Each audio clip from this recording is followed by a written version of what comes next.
So IEM Katowice, however you want to say it, is starting within mere hours of me recording this, and I don't think this will be up by the time the event happens. Actually, you know what? No, you know what? I can record this. I don't need to market this. You know, I can record in parallel. Holy! I didn't think about the technology. What was possible?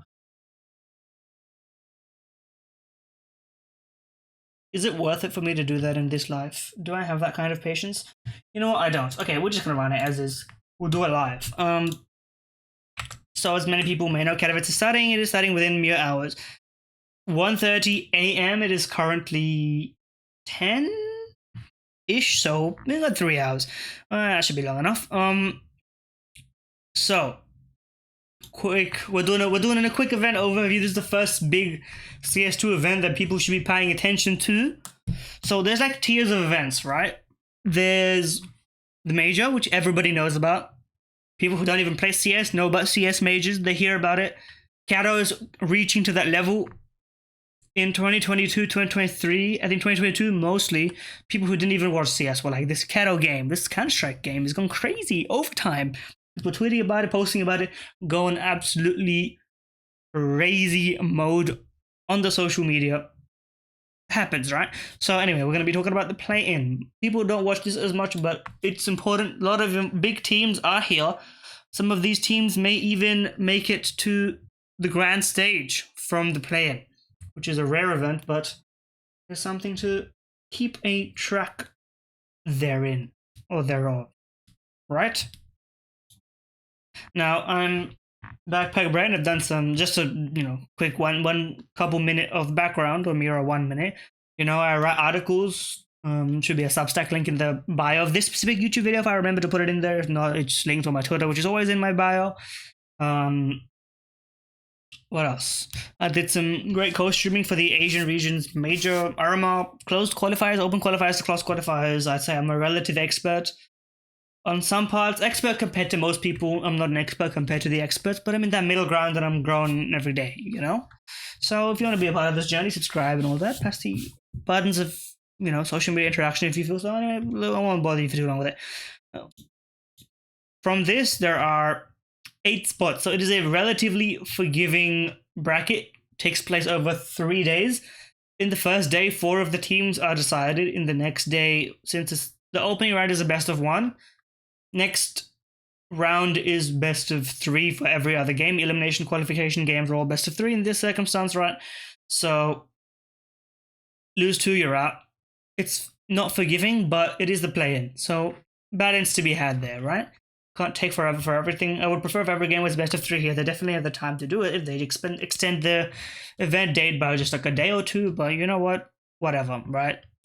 You have to cut costs somewhere, and you can't. You know what? Is what that's my basic opinion on it. There's no concrete answer to no, but I don't hate it so much so that I'm objectionate, something.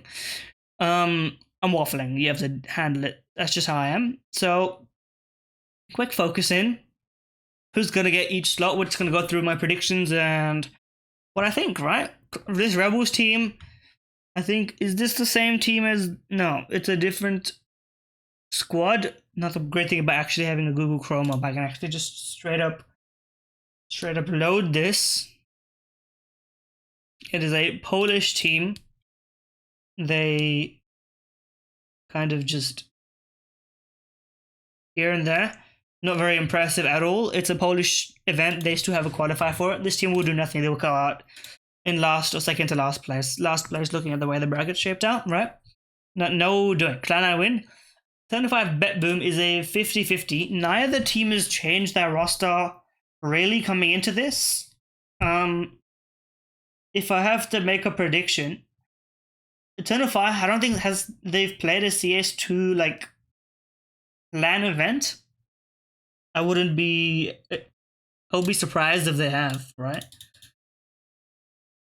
No, they played Yonchiping, which should have been in a CS2, right? Of course. Yes, they did indeed play. So they have experience as well, but not on the big stage, but this won't be on the big stage, so we don't worry about it so much.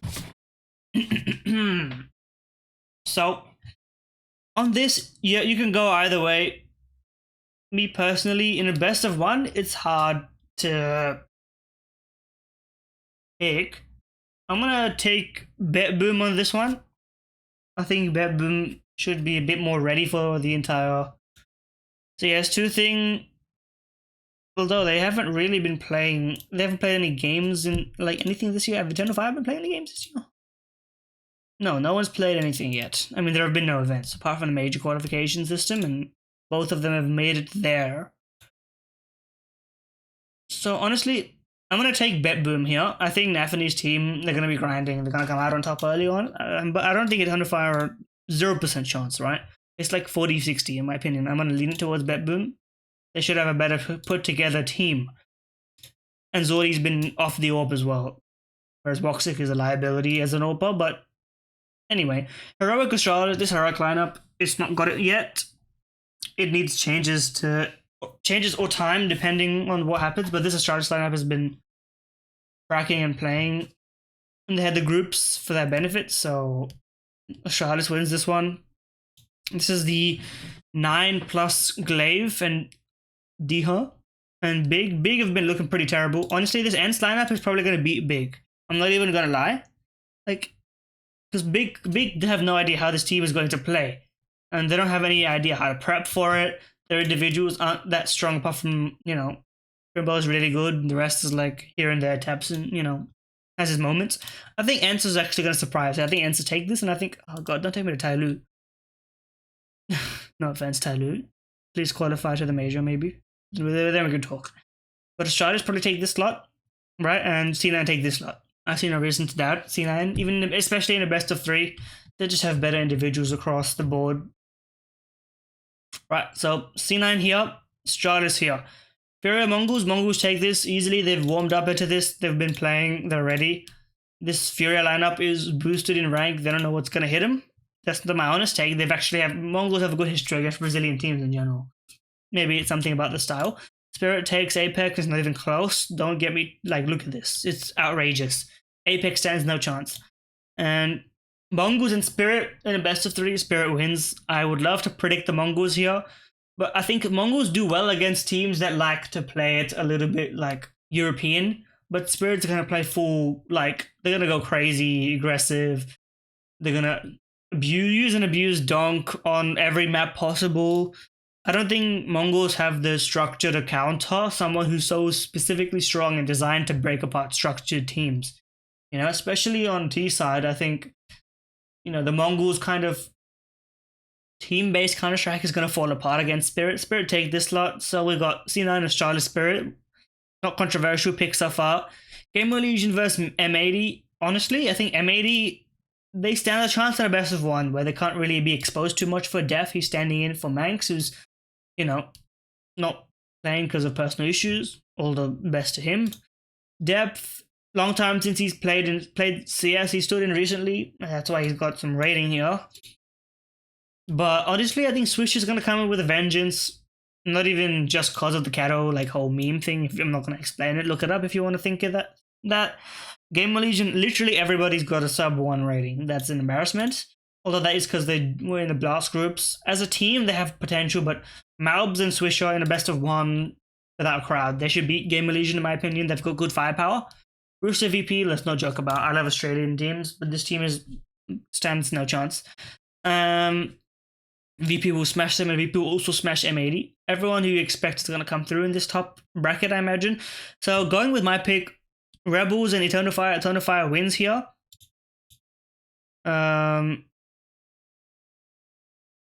This is from the loser of this game, right? So I said C9. So Bet Boom Eternal Fire, is that a rematch? I have to assume it is a rematch, right? That's the only way, unless they're swapping the brackets for the seeding, which is it's random. I'm gonna check how they did it for last year, just to be sure.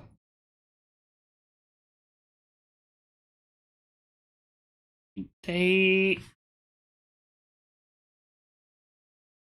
did reverse it. Okay, they did reverse it. So basically the opposite of what you think it is. Okay. So this is gonna be, that means if they do it the same way, which I expect they will, right? This is Rebels versus Eternal Fire, they win. And then this should be Eternal Fire versus M80, and then Eternal Fire should win that. M80 they're gonna win a best of 3 in this event. But I'm predicting them to win the best of 1, just purely. So Eternal Fire. And then from here, it's Heroic versus Big in a best of 3. That's tough. I think Heroic wins. They've had time to prep, and Big look like they're getting worse and worse. They don't have anything to play for. I think it's going to be difficult for them to win, all things considered. So honestly, I think Heroic takes this. I think they're getting better. And then this should be Mongols. Heroic versus Mongols. Honestly, I think the Mongols can take that one. Heroic's not a well put together team, and I think Mongols can outplay them. I'm gonna predict Mongols to go through just because someone's got to do it, right? So Mongols to go through here. If I've got the bracket right, if I don't, unlucky, right? So Furia versus Apex. I think Furia individually in a best of 3 should win. I don't think Apex in a best of 3 are gonna win. This is just a newly put together roster for the major slot, basically the RMR slot. So Furia win here. This is a loser of this game, which is Heroic versus I predicted Ents to win. So Ents versus Furia. Now that's a battle of the bottom of the barrel, let me tell you. Honestly, Furia wins that game. I hate to say it, Furia wins that game. They have better individuals. They're gonna have better team play. They're coming in their native language for more often. I don't trust Glaive to do much with this team, like I said before. So Furia go through here. Here, Gamer Legion versus Rooster. Rooster, you're out, boys. And then Gamer Legion versus Bet Boom. Bet Boom should win that game. And so, I think it'll be Bet Boom, Mongols, Furia, Eternal Fire.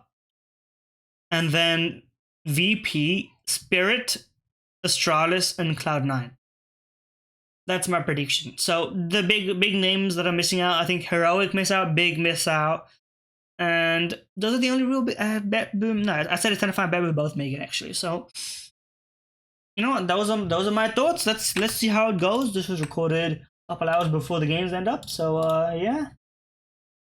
If you enjoy this kind of content, I can do more. I'll probably do one for the main event. I'll probably do one for all the events coming up in the future. It's just a good way to put your thoughts out. It's like a mini podcast, but you basically have something to talk about. And now that I started using Google Chrome, previously I was worried that I would expose some stuff, but you know, nowadays not so worried. Now just open a new tab, don't open a header, don't open enter. Okay, good. I have it all good.